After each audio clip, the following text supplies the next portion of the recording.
Welcome to Find Yourself in TV, where should you find yourself in need of some travel ideas, tips or general travel entertainment, then you find yourself in the right place.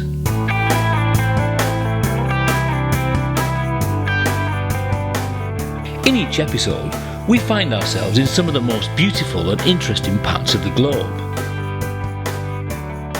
From Majorca and the Seychelles to Moscow and Outer Mongolia.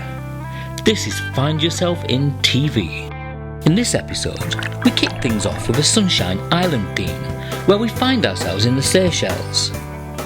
Here we sample fantastic beaches, wonderful food, and meet a 180-year-old tortoise.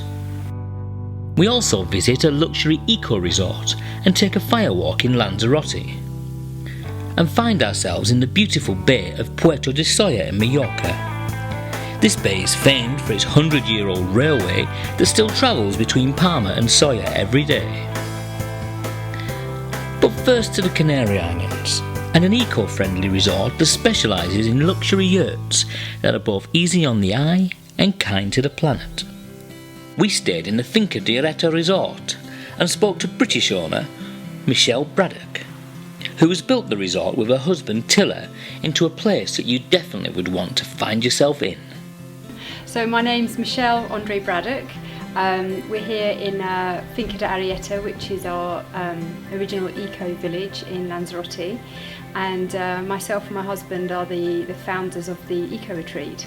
We bought this land for our own home, for our own family, back in, I think it was about 2005. We enjoy this part of the island. We love the north of Lanzarote, and it was our passion really to live here ourselves. So we bought the land and restored the first accommodation, which was for ourselves, which was the Eco Villa. And we have 4 children, so we restored that for our family of 6 and lived there for 2 years and felt that we needed a bit more space, so we went ahead and restored what is now the farmhouse. And on a bit of a whim said, oh well, we'll try and rent the first house and see what happens, and it was just popular from the word go.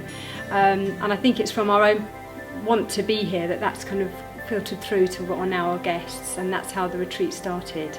After that we felt we wanted to try a yurt, which my husband had seen and really wanted to put up, and originally we thought we'd try it as a playroom really for our children. And then some guests that stayed with us wanted a further bedroom, so we said, well, we can put a bed in there and that's fine, we'll try that, and they just loved it. So that was our first yurt, which is the Eco Yurt. Because we have year-round sunshine, we're very near the equator here in Lanzarote. We wanted people to enjoy the outdoor space, not just the indoor space, and that really came to fruition really when we did the first yurt, because we wanted to give that yurt its own kitchen and its own bathroom, and we didn't want it to be inside something pokey or small, so we decided to make a stone building with one whole side open, which works really well. And of the 15 accommodations we have here, they're all totally individual and totally been designed to use the landscape and to get the maximum out of the views and to use the outdoor space. It's not just what it looks like, it's a feeling, and what the feeling you have here, it's very safe, you feel very relaxed, and the sun shines, and it's a feeling which once people have been here and they enjoy, they want to come back again. They know where they are, they know who we are, and it's just a good experience. And we really appreciate people do come back, and they often come back year after year after year, which is lovely to see them again. We started the retreat, as I said, for our own family, and it was my husband's ambition that we would be sustainable ourselves and not have to rely on electric from outside or water from outside. And we're very lucky to have the sunshine and lots of sea breeze, nice wind throughout the year. And the best way to create energy obviously is wind and solar, so we decided instead of connecting to the normal electric that we would run our own home from wind and solar energy. And it was just a passion of his really to try that, and it works fantastically. I don't want to give up any luxuries, and I didn't have to. We also have 2 wells of water, and we use that water to supply the retreat and to fill up the swimming pools and so forth. So we're lucky that we have the resources here to do it. I don't think everyone does. And we've also expanded that into investing in hybrid cars, which many of our accommodations come with, which are fantastic.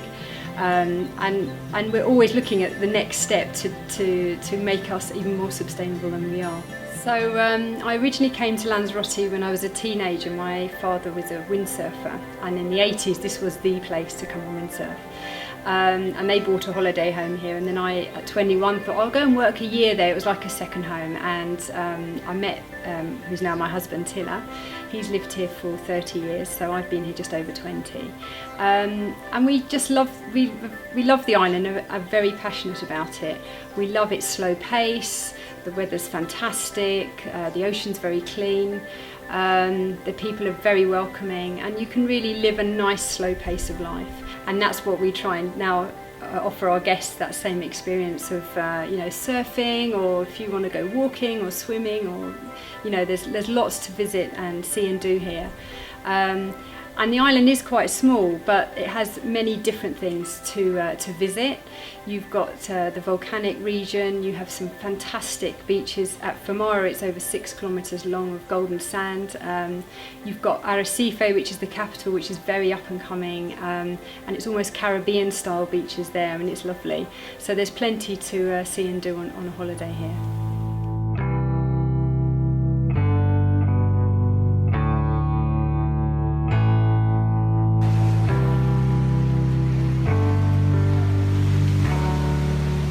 Lanzarote has plenty to suit all tastes, with adventure sports, surfing, cycling and hiking, sitting alongside traditional Spanish sun and nightlife. Local beers are cheap and often under €1, and cava in the supermarket is about €2 a bottle, which is not to be sniffed at. We stayed in Arrecife and enjoyed the local fish restaurants, which offered an abundance of seafood, most for around €7 per dish. As is unsurprising, being an island, traditional dishes revolve around seafood, but there are other specialities, such as papas aragudas, which is new potatoes boiled in seawater. This is often served with Canarian red, white and green mojo sauces. With plenty of sunshine on the island, oranges and other fruit are cheap and deliciously juicy.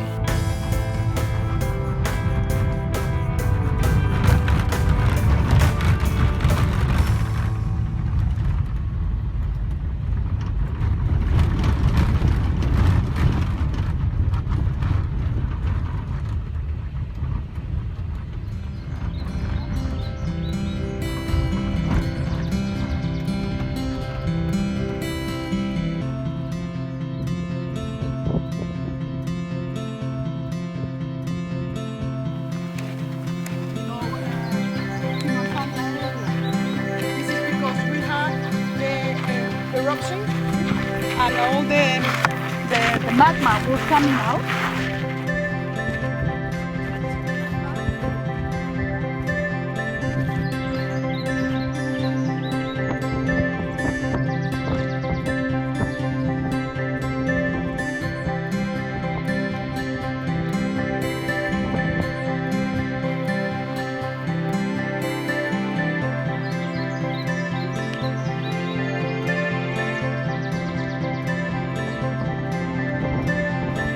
Inside these lava grains.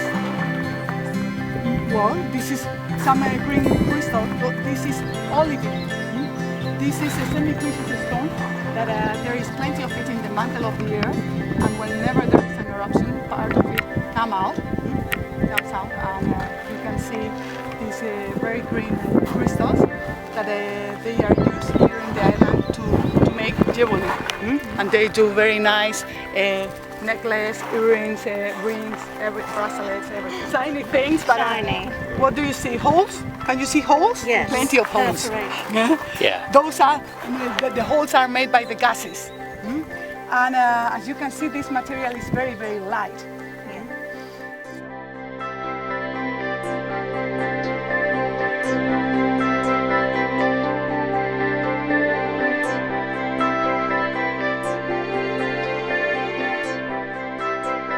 Lanzarote is one of the smaller Canary Islands and has a unique look. This is partly due to the undulations of more than 100 dormant volcanoes, but it's also down to the pioneering enterprises of its most famous son. Cesar Manrique was an artist, an architect, a conservationist, and a creator of much of the visual makeup of Lanzarote that you see today.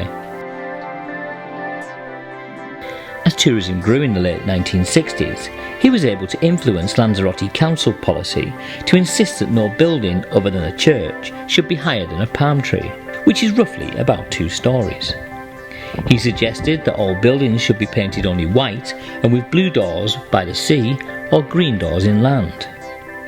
He also banned all billboards, ensured cables were buried underground, and built a series of attractions and free art sculptures around the island. We visited the Cesar Foundation, which is based in one of Manrique's former residences, where they try and protect and enforce his philosophy to this day.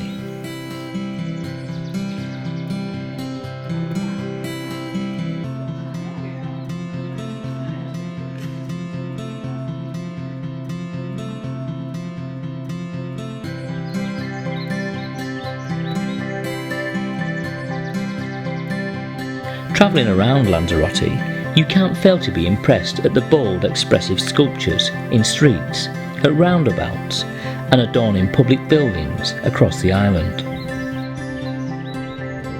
Born in Arrecife in 1919, Cesar Manrique left Lanzarote and perfected his art in Madrid, and later New York, where he was championed by none other than Nelson Rockefeller. Despite his international renown and popularity in America, he chose to follow his heart back to Lanzarote in 1966. The Cesar Manrique Foundation is based in Tahiti, just inland from Costa Teguise, and houses many of his paintings and other works. This was a home that he built inside 5 volcanic bubbles, typical to Manrique when he was advised that it would be impossible to do so. Manrique's work was exhibited all over the world, and he also became friends with many famous 20th century artists.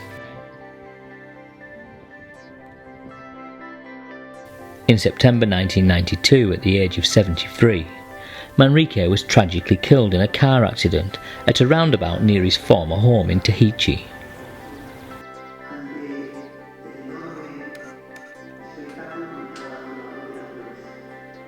Manrique's achievements were vast, but the fact that he's largely responsible for preserving Lanzarote's natural state and giving the island its unique look is something to behold.